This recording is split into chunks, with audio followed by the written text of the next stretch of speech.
Hello guys, welcome to our YouTube channel. तो देखिए, मैं आपका दोस्त अब आज आप लोगों के साथ लेकर आया हूँ वीडियो, जिसमें आज हम देखने वाले हैं जो दिल्ली यूनिवर्सिटी सोल में जो भी बीकॉम ऑनर्स वाले स्टूडेंट हैं जिनके सेमेस्टर 1 के एग्जामिनेशन चल रहे हैं, उनका एक सब्जेक्ट है प्रिंसिपल ऑफ माइक्रो इकोनॉमिक्स। आज मैं लेकर आया हूँ आप लोगों के साथ उसकी unit number 3 production and cost की एक वन शॉट रिवीजन, जिसमें आज हम इन दोनों ही कंसेप्ट के जो भी सारी जितनी भी चीजें हैं इन दोनों पूरी यूनिट के अंदर, उन सभी को बहुत डिटेल में देखने वाले हैं। तो चलिए बिना देर के शुरू करते हैं हम अपनी आज की वीडियो। जितने भी कंसेप्ट आज मैं करवाऊंगा आपको, वो सारे आपके एग्जाम पॉइंट ऑफ व्यू से हैं। एग्जाम के लिए जो जो जरूरी है वो चीजें मैं आपके लिए लेकर आया हूँ आपके सिलेबस के अकॉर्डिंग।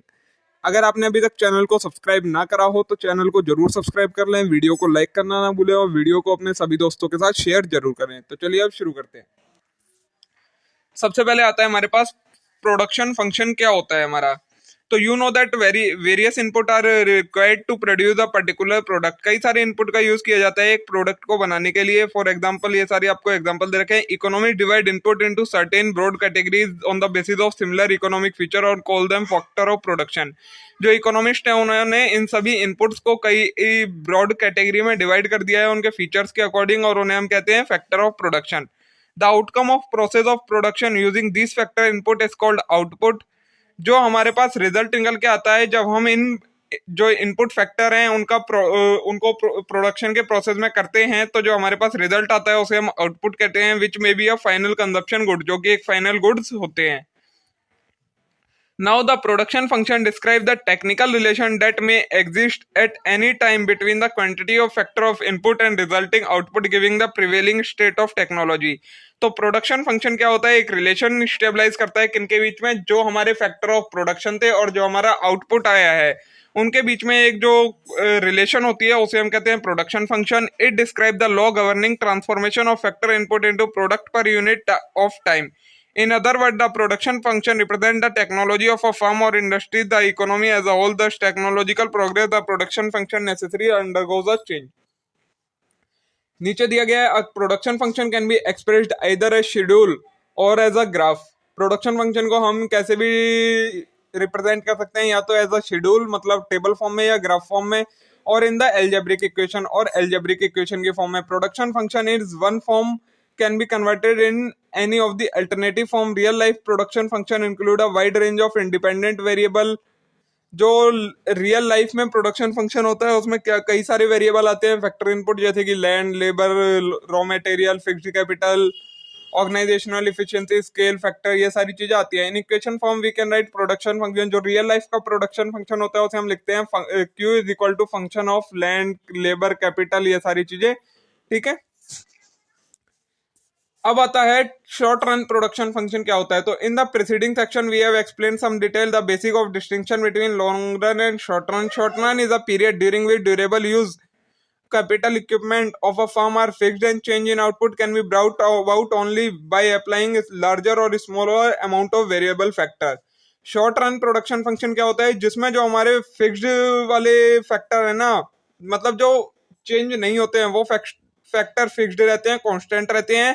और आउटपुट किसकी वजह से चेंज होता है, जो वेरिएबल फैक्टर है उनको चेंज करने की वजह से जब हमारा आउटपुट चेंज होता है तो उसे हम कहते हैं short run production function. with the given equipment, when a firm tries to increase its output in this way, it evidently change the proportion between the fixed and variable factor। अगर कोई भी फर्म इस short run production function से अपना production को बढ़ाना चाहती है तो उसमें क्या होता है, फिर जो उनका प्रोपोर्शन होता है फिक्स्ड एसेट्स और वेरिएबल एसेट्स का, वो चेंज हो जाता है उनके बीच में। Let us assume the fixed factor. चलिए एक एग्जांपल, मतलब इन्होंने इक्वेशन बना रखी है। फिक्स्ड फैक्टर को हम अगर के से रिप्रेजेंट करते हैं और वेरिएबल फैक्टर को लेबर एल से, तो हम कैसे लिख सकते हैं शॉर्ट रन प्रोडक्शन फंक्शन को, Q is equal to function of L into K. ठीक है, this says that output Q is a function of depend on labour given fixed amount of capital. इसमें कैपिटल फिक्स्ड है और जो हमारी labour है वो वेरिएबल है। The production function in this case is described by law of variable proportion, what is more popularly known as law of diminishing return। जो ये प्रोडक्शन फंक्शन होता है शॉर्ट रन में, इसे हम कैसे डिस्क्राइब करते हैं, लॉ ऑफ वेरिएबल प्रोपोर्शन या फिर लॉ ऑफ डिमिनिशिंग रिटर्न के फॉर्म में। ठीक है, देखिए ये ग्राफ होता है आपका शॉर्ट रन प्रोडक्शन फंक्शन का। ये ग्राफ आपका ऐसा बनता है। ठीक है, कई बार आपको एग्जाम में आ जाता है कि आपको ग्राफ बनाना है। फिर आता है long run production function as explained in section second above. Long run is period during which all factor are variable in long run total output can be increased or decreased by changing all factor input by same proportion or by different proportion. जो long run होता है इसमें क्या होता है, सारे factor आपके variable होते हैं। शॉर्ट रन में क्या होता है, एक फैक्टर फिक्स्ड होता है, बाकी सारे फैक्टर वेरिएबल होते हैं, लेकिन इसमें सारे ही वेरिएबल होते हैं। इन लॉन्ग रन टोटल आउटपुट को हम कैसे इंक्रीज कर सकते हैं, इन सभी फैक्टर को किसी या तो सेम प्रोपोर्शन में या अलग अलग प्रोपोर्शन में इंक्रीज और डिक्रीज करके प्रोडक्शन को इंक्रीज या डिक्रीज कर सकते हैं। The term return to scale refers to response of output to change in all input by same proportion। return to scale क्या होता है, जब हम सारे वेरिएबल फैक्टर को एक ही प्रोपोर्शन से चेंज करें, उसकी वजह से जो आउटपुट में चेंज आता है उसे हम कहते हैं return to scale. The law of return to scale refer to effect of scale relationship. यह सेल की स्केल की रिलेशनशिप दिखाता है। However, before studying the law of return to scale, law of return to scale को समझने से पहले हमें दो चीजों को समझना होगा, आइजो क्वेंट और आइजो कॉस्ट क्या होता है। आइजो क्वेंट का मतलब इसमें बताया है, iso means equal and quant means quantity. An isoquant और iso product curve is a graphical depiction of alternative combination of two factor input of to produce a given level of output. Isoquant curve क्या होता है, वो curve जो कि आपको same level output के combination बताता है कि अगर आपको एक सेम लेवल का आउटपुट प्रोड्यूस करना है तो आप किन किन फैक्टर के प्रोडक्शन से इसे प्रोड्यूस कर सकते हैं। ये दे रखा है आपको concept of isoquant. Usually it is possible to produce a commodity using different combination of factor of input. हम एक कम्युनिटी को कई सारे फैक्टर ऑफ इनपुट, अलग अलग टाइप के फैक्टर्स का यूज करके प्रोड्यूस कर सकते हैं। What is the same thing method of production, जो मेथड ऑफ प्रोडक्शन होगा वो सेम होगा। तो आइजोक्वेंट क्या बताता है, उन सभी कॉम्बिनेशन बताता है उन सभी फैक्टर का जिनसे हम एक सेम आउटपुट को प्रोड्यूस कर सकते हैं, सेम क्वांटिटी का आउटपुट को प्रोड्यूस कर सकते हैं। देखिए, यूनिट ऑफ कैपिटल और यूनिट ऑफ लेबर, हमें ये बोला गया है मेथड ए के अंदर आप 5 यूनिट कैपिटल की और 2 यूनिट लेबर की यूज कर लो। मेथड बी में 4 यूनिट कैपिटल की 3 यूनिट लेबर की यूज कर लो। मेथड सी में 3 यूनिट कैपिटल 4 यूनिट लेबर की यूज कर लो। दिस 3 अल्टरनेटिव को जब हम यूज करते हैं तो आइजोक्वेंट कर्व आपका कुछ इस तरीके का बनता है। ये आपका आइजोक्वेंट कर्व का ग्राफ होता है, ठीक है। अब देखिए, इसमें ये आइजो क्वांट का तो दे रखा है, आइजो कोस्ट नहीं दे रखा। आइजो कोस्ट मैं आपको बता देता हूँ। आइजो कोस्ट में क्या होता है, जैसे आइजो क्वांट मतलब इक्वल क्वांटिटी, वैसी आइजो कोस्ट में क्या होता है, इक्वल कॉस्ट। मतलब आपको कॉस्ट दे दी जाती है कि आपको इतनी कॉस्ट के अंदर आउटपुट बनाना है, तो आप बताओ किन किन प्रोडक्शन के फैक्टर का यूज करके आप इतनी कॉस्ट के अंदर आउटपुट बना सकते हो। तो वो कॉम्बिनेशन होता है फैक्टर ऑफ प्रोडक्शन का एट अ गिवन कॉस्ट, ठीक है। ये होता है एट अ गिवन क्वांटिटी। अब आएगा कंपोनेंट ऑफ, ये तो हो गया आपका प्रोडक्शन वाले चैप्टर में जितना भी इंपॉर्टेंट था, बस इतना ही है। इसके अलावा और प्रोडक्शन में कोई नहीं है, ज्यादा आपकी बुक में भी नहीं गिवन है और आपको इतना ही करना है, इससे ज्यादा मत करिएगा, ठीक है। फिर आएगा आपका कॉस्ट वाले चैप्टर में, तो component of total cost, fixed cost and variable cost. हमारे पास 3 टाइप की कंपोनेंट होते हैं कॉस्ट में, टोटल कॉस्ट होती है, फिक्स्ड कॉस्ट होती है और वेरिएबल कॉस्ट होती है। तो सबसे पहले whatever cost a firm incur in order to produce a certain output including implicit constitute total cost of output।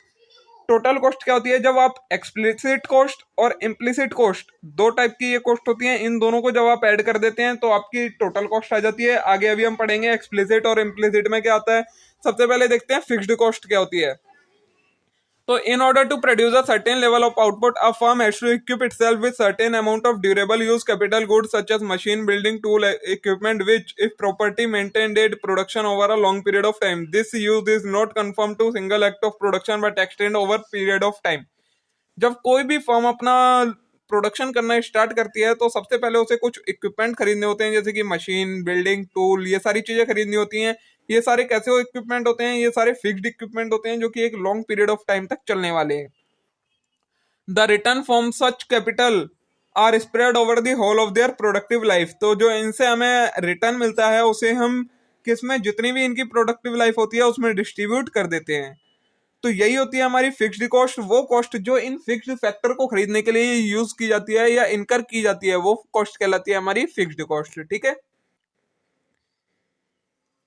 देखिए लास्ट लाइन में दिया है, the cost of factor whose amount can not be increased or decreased over certain period of time are called fixed cost.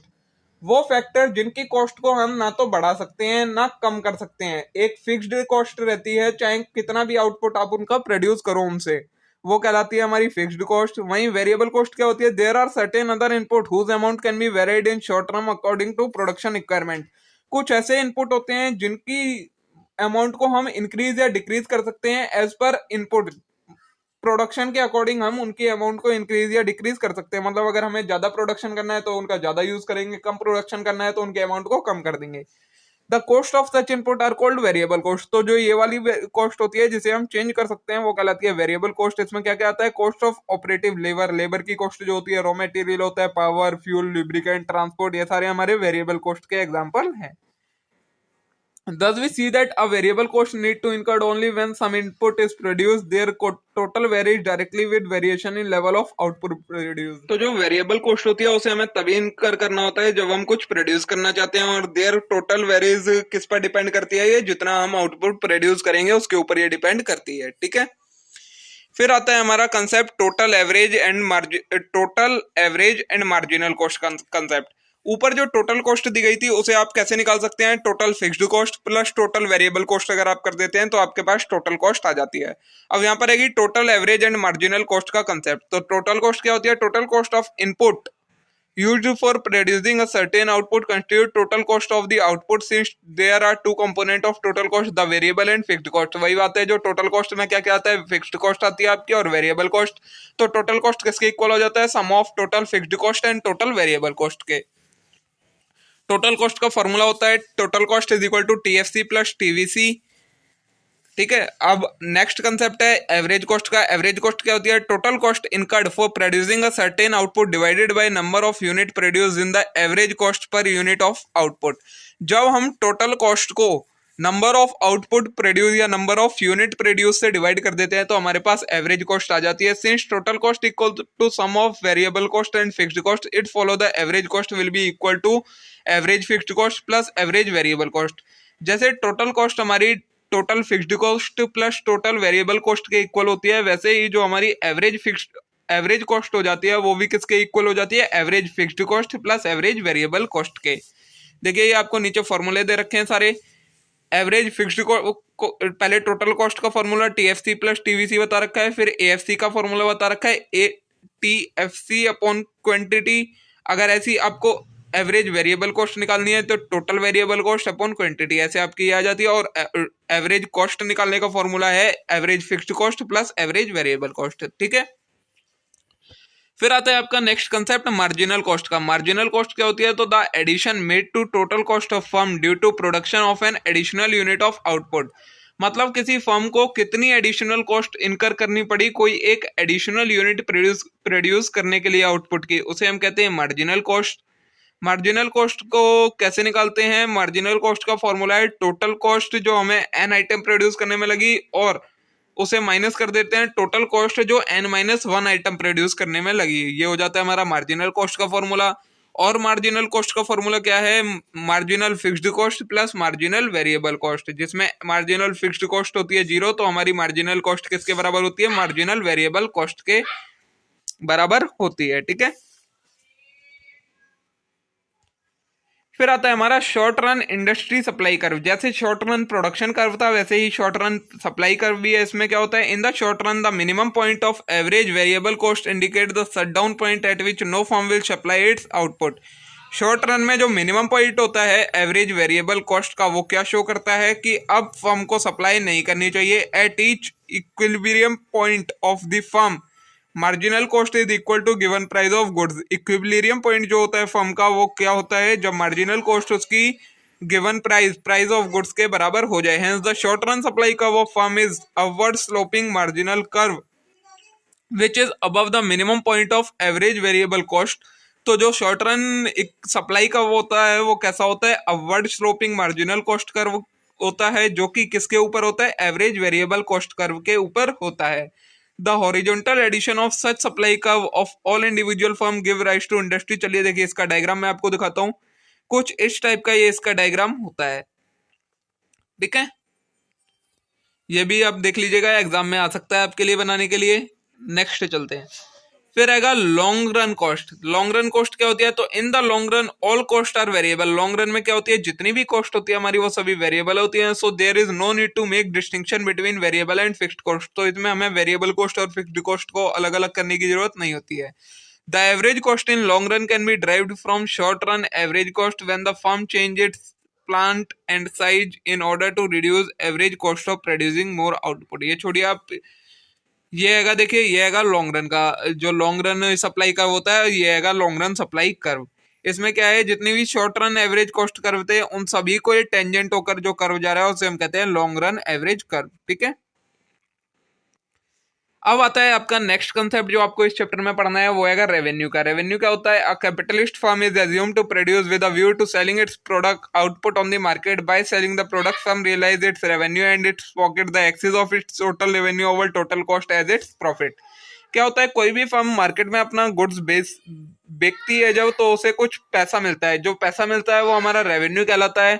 अब जब वो जो total revenue से मिला है उसमें से वो उसकी आउटपुट जो उसने गुड्स बेचा है उसे बनाने में फर्म की जो भी कॉस्ट आती है उसे जब लेस कर देते हैं, डिडक्ट कर देते हैं टोटल रेवेन्यू में से, तो फिर आपके पास प्रॉफिट आ जाता है। अब हमारे पास कई टाइप के रेवेन्यू भी होते हैं। नंबर वन है total revenue. Whatever revenue a firm gets by selling its output in the market constitute its total revenue. Market में अपना प्रोडक्ट बेचकर फर्म को कितना रेवेन्यू मिला है, वो सारा जो रेवेन्यू होता है वो कहलाता है total revenue. Total revenue naturally depend upon how much price the firm sells at which price it sell. तो ये किस पर डिपेंड करता है, फर्म कितना बेच रही है और किस प्राइस पर बेच रही है, उस पर आपका टोटल रेवेन्यू डिपेंड करता है। टोटल रेवेन्यू किसके बराबर होता है, आउटपुट प्राइस के बराबर होता है। फिर आता है आपका average revenue. What a buyer pay as price per unit in the market constitute average revenue per unit. कोई बायर क्या प्राइस पे करता है एक यूनिट के लिए, वो कहलाता है आपका average revenue. When looked at from the firm's point of view thus price and AR are one and the same thing. अगर हम फर्म के पॉइंट ऑफ व्यू से देखें तो जो आपका प्राइस होता है और जो एवरेज रेवेन्यू होता है वो दोनों एक ही चीज होती हैं। और एवरेज रेवेन्यू आप कैसे निकाल सकते हैं, जो आपका टोटल रेवेन्यू है उसे जब आप क्वांटिटी सप्लाइड से डिवाइड या क्वांटिटी सोल्ड से डिवाइड कर दें तो आपके पास एवरेज रेवेन्यू आ जाता है। नेक्स्ट है आपका मार्जिनल रेवेन्यू। क्या होता है, तो marginal revenue refers to contribution made to total revenue of a firm due to sale of an additional unit of output. मतलब जितना आपका टोटल रेवेन्यू था उससे ज्यादा जब आप अपनी एक एडिशनल यूनिट बेचते हैं किसी भी प्रोडक्ट की, तो आपको कितना रेवेन्यू आता है, वो आता है आपका मार्जिनल रेवेन्यू। इसे हम कहते हैं एडिशनल रेवेन्यू। इसका फॉर्मूला क्या होता है, मार्जिनल रेवेन्यू का फॉर्मूला होता है टोटल रेवेन्यू एन यूनिट बेचकर जो आपको आया उसमें से माइनस कर दो total revenue n minus one unit जो बेचकर आया हो, तो आपके पास मार्जिनल रेवेन्यू आ जाता है। ये हो गया आपका कॉस्ट का कंसेप्ट। अब आपके पास है इसमें concept and types of economies of scale. Economies of scale क्या होता है, तो economies of scale refers to cost advantage experienced by firm when it increase its level of output by increasing its scale of operation. मतलब किसी firm को cost का क्या फायदा मिलता है जब फर्म क्या करती है, अपना आउटपुट का लेवल बढ़ा देती है और स्केल ऑफ ऑपरेशन को बढ़ा देती है, तो उसे कॉस्ट कैसे कम हो जाती है, वो जो कंसेप्ट कहलाता है वो कहलाता है आपका economies of scale. It assume that scale of operation can be increased by increasing factor simultaneously. Scale of operation को कैसे इंक्रीज किया जा सकता है, फैक्टर ऑफ प्रोडक्शन को इंक्रीज करके। This result in decreasing per unit cost. इससे क्या होता है, पर यूनिट कॉस्ट डिक्रीज हो जाती है और fall in long run average cost till it reach its minimum point. और लॉन्ग रन कॉस्ट का फॉल होता रहता है जब तक वो अपने मिनिमम पॉइंट पर नहीं पहुंच जाता। Economies of scale can be two type. दो टाइप के इकोनॉमीज ऑफ स्केल होते हैं, इंटरनल इकोनॉमीज और एक्सटर्नल इकोनॉमीज। इंटरनल इकोनॉमीज को भी हमने कई पार्ट में डिवाइड करा है, रियल एंड पिशियोनरी इकोनॉमीज। और internal economies are the advantage और benefit reaped by firm due to the factor which are under its control. Internal economies क्या होते हैं, वो इकोनॉमी मतलब जो फायदा फर्म को मिलता है किस वजह से, उन फैक्टर की वजह से जो कि उसके कंट्रोल में है, वो कहलाते हैं internal economies of scale.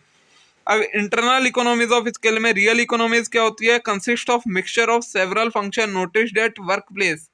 Work place पर जो कई सारे फंक्शन होते हैं जैसे कि लेबर की एफिशिएंसी, बेटर टेक्नोलॉजी का यूज करना, ठीक है, existence of inventories, managerial ability, marketing, demand and supply management, ये सारे इन सारी चीजों की वजह से जब किसी फर्म को फायदा होता है कॉस्ट में कोई, तो वो कहलाते हैं आपके रियल इकोनॉमीज। वहीं पिशनरी इकोनॉमीज क्या होते हैं, immediate monetary gain due to discount, discount मिलने की वजह से जब आपको कोई गेन होता है तो वो कहलाता है आपका पिशनरी इकोनॉमीज। ये था आपका इंटरनल इकोनॉमीज के बारे में, यही आपको बता रखा है इसमें, रियल इकोनॉमीज ऑफ स्केल और बाकी फिर आपका पिशनरी, आप इन्हें पढ़ लीजिएगा। ये आगा आपका पिशनरी, ये आगा रियल वाला, ठीक है। मैंने आपको एक्सप्लेन कर ही दिया है क्या होता है, बस आपको अब इसे डिटेल में पढ़ लेना है थोड़ा अगर आप पढ़ना चाहें। फिर आता है हमारा external economies. External economies refer all those benefit which accrue to all firm operating in given industry. External economy क्या होती है, वो फायदा जो कि एक इंडस्ट्री में जितनी भी फर्म आएंगी उन सभी को हो, वो कहलाता है हमारा external economies. These economies accrued due to expansion of industry and facilitated expended by government. ये किस वजह से होती है एक्सटर्नल इकोनॉमी, या तो इंडस्ट्री का एक्सपेंशन हुआ हो या गवर्नमेंट ने एक्सपेंशन किया हो। They are benefit which are shared by several firm or industry when the scale of production in any industry increase। वो बेनिफिट जो कि सभी इंडस्ट्री के साथ शेयर होता है अगर कोई इंडस्ट्री का एक्सपेंशन होता है, वो कहलाता है आपका external economy. Locational advantage of firm is an example of external economy. Location का एडवांटेज जो मिलता है किसी फर्म को, लोकेशन की वजह से उसके प्राइस, गुड्स के प्राइस बढ़ जाते हैं जिसकी वजह से उसकी कॉस्ट कम हो जाती है, वो आपका एक्सटर्नल इकोनॉमीज का एग्जांपल है, ठीक है। ये बाकी आप सारा पढ़ लीजिएगा, आपको ये एक्स्ट्रा दे रखा है, वैसे आप अगर ना भी पढ़े तो भी आपका काम हो जाएगा, ठीक है। जैसे इकोनॉमीज ऑफ स्केल होते हैं वैसे आपका होता है डिस इकोनॉमीज ऑफ स्केल। अब जब आपने इकोनॉमीज ऑफ स्केल पढ़ा तो उसमें तो आपका जो भी फायदा फर्म को होता है किस वजह से, कॉस्ट में फायदा होता है किसी भी फैक्टर की वजह से, वो कहलाता है इकोनॉमीज ऑफ स्केल। वहीं अगर फर्म को कोई नुकसान होता है कॉस्ट में, मतलब कॉस्ट बढ़ जाती है, वो कहलाता है आपका डिस इकोनॉमीज ऑफ स्केल। ये भी आपकी दो टाइप की होती है, internal and external. Internal diseconomies of scale क्या होती है, तो refers to diseconomies that arise the cost of production of an organization. वो इकोनॉमी जो कि एक ऑर्गेनाइजेशन के प्रोडक्शन के कॉस्ट को इंक्रीज कर दे, वो कहलाती है आपकी डिसइकोनॉमीज। The main factor that influence the cost of production of an organization include lack of decision, supervision and technical difficulties। जब या तो किसी डिसीजन की वजह से या सुपरविजन की वजह से या टेक्नोलॉजी ना होने की वजह से आपको डिसइकोनॉमी हो, मतलब कोई नुकसान हो, आपकी कॉस्ट बढ़ जाए, क्योंकि ये सारी चीजें आपके कंट्रोल में होती हैं, तो ये आ जाता है आपका इंटरनल डिसइकोनॉमीज ऑफ स्केल में। वहीं एक्सटर्नल डिसइकोनॉमीज ऑफ स्केल क्या होता है, refers to diseconomies that limit the expansion of an organisation.